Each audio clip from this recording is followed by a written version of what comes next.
सुरुवातीला पंतप्रधान घरकुल आवास योजनेत घर बांधताना लाभार्थ्यांना वाळूच मिळत नव्हती। त्यामुळे या योजनेतील घरांसाठी कोणतीही रॉयल्टी न आकारता जवळपास 5 ब्रासपर्यंत वाळू मोफत देण्याची घोषणा तत्कालीन मुख्यमंत्र्यांनी केली होती। यानंतर त्यावर प्रशासनाकडून अंमलबजावणी करण्यात येत होती, परंतु सप्टेंबरच्या शेवटी रेतीघाट बंद झाले व यानंतर सर्वांना रेती मिळणंही बंद झाले। अशातच चांदूर रेल्वे तालुक्यातील घुईखेड हे गाव बेंबळा प्रकल्पामध्ये संपादित करण्यात आलं। शासन निर्णयानुसार त्यांना भूखंड मिळाले व त्या ठिकाणी ते कच्च्या घरामध्ये राहत होते। शासनाच्या मदतीने काहींनी पंतप्रधान आवास योजनेअंतर्गत घरकुल योजनेचा लाभ घेतला, परंतु घरकुल पात्र लाभार्थ्यांना बांधकाम करण्याकरता रेती व मुरुम उपलब्ध नसल्यामुळे त्यांचे बांधकाम रखडले आहे।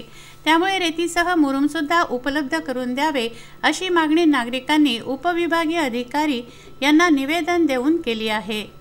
आम्ही प्रकल्पग्रस्त नागरिक घुईखेड येथून आलेलो आहे।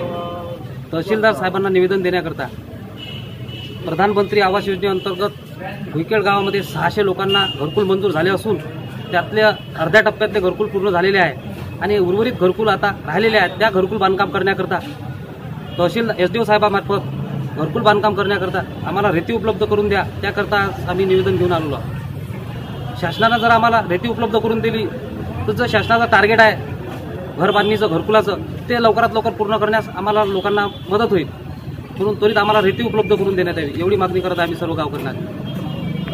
बंटू आठवले, राजीव शिवणकर, विदर्भ न्यूज, चांदूर रेल्वे।